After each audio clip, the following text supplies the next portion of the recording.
السلام علیکم ورحمۃ اللہ تعالیٰ وبرکاتہ۔ اگر آپ اپنی اولاد کے لیے اب کا جو حمل ضائع ہو رہا ہے اس کے لیے اگر آپ وظائف کر کر کے تھک چکی ہیں، آپ نے بہت سارے، آپ میرے بھائیوں نے، میری بہنوں نے بہت وظیفے کر لیے، آپ کا حمل نہیں رک رہا ہے، آپ کی اولاد نہیں ہو رہی ہے، تو آج تھوڑی سی دیر آپ ہمارے اس ویڈیو کو ضرور دیکھیں۔ آج ہم آپ کو اس میں سورہ کوثر، سورہ فاتحہ یعنی الحمد شریف کا اور انا اعطیناک کا، دونوں کا ایک ساتھ پڑھنے کا صرف 2 دن کا عمل بتانے والے ہیں۔ آپ 2 دن اس وظیفے کو کرنا، انشاءاللہ تعالی 2 دن کی اس وظیفے کی برکت سے پروردگار آپ کو اولاد عطا فرمائے گا۔ آپ نے اولاد کے لیے، مجھے معلوم ہے اگر شادی کو 1 سال گزر جائے یا کچھ مہینے گزر جائیں یا 2 سال، 3 سال، 5، 10، 15، 20، جتنے جتنے دن آگے بڑھتے رہتے ہیں اتنی مشکلیں اور زیادہ بڑھتی رہتی ہیں۔ جیسے ہی کچھ دن بڑھتے ہیں تو ہم بہت سارے وظیفے میری بہنیں پڑھ لیا کرتی ہیں۔ کبھی 1 سال پورا ہونے پر کوئی دوسرا پڑھا، تھوڑے دن بڑھنے پر کوئی تیسرا پڑھا، اسی طریقے سے وظیفے پر وظیفہ پڑھتی رہتی ہیں۔ اور جب پھر فائدہ نہیں ہوتا تو ان کے ذہن میں ایک یہ خیال آتا ہے کہ ان وظیفوں سے کچھ نہیں ہونے کا ہے، ان وظیفوں سے کچھ نہیں ہونے کا ہے، بہت وظیفے میں نے کر لیے، چھوڑو ان وظیفوں کو، ان سے کیا رکھا ہے، کوئی فائدہ نہیں ہو رہا ہے، کوئی بھی پڑھنے کے بعد ہمارا مقصد حل ہی نہیں ہو پا رہا ہے، تو اس کو پڑھنے سے، اس کو کرنے سے ہمیں کیا مطلب، کیا فائدہ ہے۔ مطلب بعض وقت میں تو ایسا ذہن میں آیا کرتا ہے کہ ارے ہم نمازیں پڑھ پڑھ کے اتنی دعائیں کر رہے ہیں، پروردگار سن ہی نہیں رہا ہے، روزہ رکھ رکھ کے ہم اپنے رب سے اولاد مانگ رہے ہیں، پروردگار ہماری سن ہی نہ رہا ہے۔ تو شیطان طرح طرح کے ذہن میں یہ وسوسے ڈال کر یہ ثابت کرنا چاہتا ہے کہ ارے ہٹا، اللہ کی بارگاہ سے ہٹ، اولادی مانگنی ہے تو چل کسی بابا کے پاس چل، اولادی لینی ہے تو کوئی نہ کوئی شیطانی کام کر کے مانگ، تاکہ تمہیں دین سے دور کر دیا جائے، تاکہ تم دین سے دور ہو جاؤ، اور اللہ کے دین سے دور ہو کر آپ کچھ مانگیں نہ تو آپ پھر کامل ایمان رہیں اور نہ ہی آپ کا مقصد پورا ہو۔ اب اگر ہم مثال کے طور پر ہم کسی قرآنی آیات کا وظیفہ کر رہے ہیں، قرآنی صورت کا وظیفہ کر رہے ہیں، مثلا 1% میں آپ سے بات کر رہا ہوں، اگر ہم کچھ پڑھ رہے ہیں، دعا کر رہے ہیں، قرآن پاک کی آیت پڑھ پڑھ کے اگر اللہ نے ہماری دعا نہ بھی سنی، 1% میں بات کر رہا ہوں، اگر کسی وجہ سے اللہ نے ہماری دعا کو نہ بھی سنا،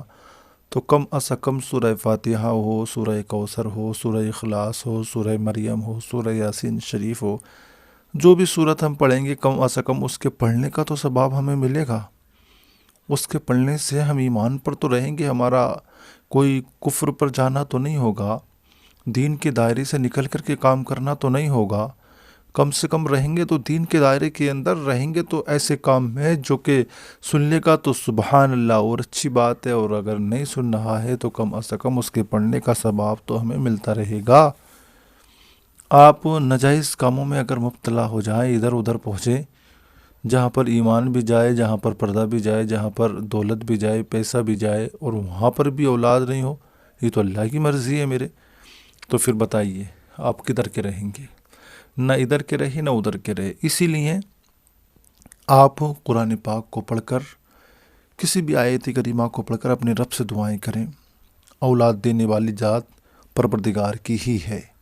آج میں آپ کو سورہ فاتحہ اور سورہ کوثر صرف 2 دن کا عمل بتا رہا ہوں۔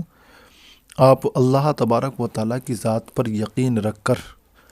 آپ اپنے دل میں پختہ یقین رکھ لیں۔ دیکھیں، یقین بھی کوئی چیز ہوا کرتی ہے،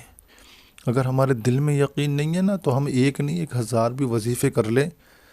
ہمیں کامیابی نہیں ملنے والی۔ تو یقین بھی ایک چیز ہوتا ہے، ہمیں یقین رکھنا ہے اپنے دل پر، اپنے دل میں یقین جما لیں کہ ہمیں اپنے رب ہی کی بارگاہ سے ملے گا جو بھی ملے گا۔ جب ہمارا یقین، ہمارا عقیدہ مضبوط ہو جائے گا، پھر ہم جب اپنے رب سے دعا کریں گے تو میرا رب عطا فرمائے گا۔ وظیفہ میں بتا رہا ہوں، وظیفہ شروع کرنے سے پہلے آپ نے تھوڑا سا کام اور کرنا ہے کہ آپ نے ایک کام یہ کرنا ہے کہ 10 20 50 100 روپے جو بھی آپ کی حسب حیثیت ہو، آپ نے ان کو نکال کر کسی نہ کسی غریب کو صدقے کے طور پر دے دینا ہے۔ اور اگر کوئی غریب آپ کے اس وقت میں پاس میں نہ ہو تو انہیں نکال کر کے آپ ایک طرف رکھ دیں۔ وقت پر یا کہیں آپ کو کوئی ایسا غریب مل جائے تو آپ اس کے یہ حوالے کر دینا، مطلب ضرور نکال کر پہلے ہی رکھ دیں یا کسی کو دے دیں، اس کے بعد میں یہ عمل آپ شروع کریں۔ 2 دن کا عمل ہے، عمل شروع کرنا ہے، چاہے میری بہن کرے یا میرے بھائی کریں، کوئی بھی کرے، مگر اس وقت میں کرے جب آپ کی بیوی یا میری بہن کوئی بھی کرے تو اس وقت میں کہ جب وہ حمل سے، یعنی جس وقت میں وہ ناپاکی کے ایام سے پاک ہو رہی ہو، تو اس وقت میں وہ اس وظیفے کو کر سکتی ہے۔ جس وقت میں وہ ناپاکی کے دنوں سے پاک ہو کر پاکی کے دنوں میں آئے تو اس نے اس سے اگلے دن سے یہ وظیفہ شروع کر دینا۔ مثلا آج اس نے غسل کی، آج پاک ہوئی، تو وہ کل سے اس وظیفے کو شروع کر دے۔ اس نے کرنا کیا ہے؟ یہ وظیفہ دن میں 3 بار کرنا ہوگا، صرف 2 دن کرنا ہے آپ کو، اس میں بھی 3 دن کرنا ہوگا۔ نمبر 1 پہ آپ کو نماز فجر کے بعد، دوسرے نمبر پر نماز عصر کے بعد، تیسرے نمبر پر نماز عشاء کے بعد۔ آپ نے کرنا ہے فجر کی نماز کے بعد، ساری نماز سے فارغ ہونے کے بعد میں آپ نے اول میں 3 مرتبہ درود ابراہیمی کو پڑھ لینا ہے۔ درود ابراہیمی پڑھنے کے بعد میں آپ نے ایک تسبیح سورہ فاتحہ کی پڑھنا ہے، الحمد شریف کی ایک تسبیح یعنی 100 مرتبہ۔ پھر ایک تسبیح آپ نے سورہ کوثر یعنی 100 مرتبہ انا اعطیناک الکوثر بسم اللہ شریف کے ساتھ پوری پڑھنی ہے، اور سورہ فاتحہ بھی بسم اللہ شریف کے ساتھ پوری پڑھنی ہے۔ اس کے بعد میں آخر میں پھر 3 مرتبہ درود ابراہیمی پڑھنا ہے۔ درود ابراہیمی یاد نہ ہو تو کوئی اور بھی درود پاک پڑھ لیں، جو اول میں پڑھیں وہی آخر میں پڑھیں، 3 مرتبہ درود پاک پڑھ کے اس کے بعد میں آپ سجدے میں جائیں۔ سجدے میں جا کر آپ نے 41 مرتبہ یا سمیعو یا سمیعو یا سمیعو اللہ تعالیٰ کا ایک نام پڑھنا ہے، اور پھر سجدے میں 41 بار پڑھنے کے بعد میں اٹھ جانا ہے، اپنے ہاتھوں کو اٹھا کر اللہ کی بارگاہ میں دعا کرنا ہے۔ اولاد کے لیے، بیٹے کے لیے، بیٹی کے لیے آپ نے اللہ کی بارگاہ میں دعا کرنا ہے، خوب رو رو کر اللہ سے دعا کرنا ہے۔ نماز فجر کے بعد بھی پڑھنا ہے، نماز عصر کے بعد بھی، نماز عشاء کے بعد بھی۔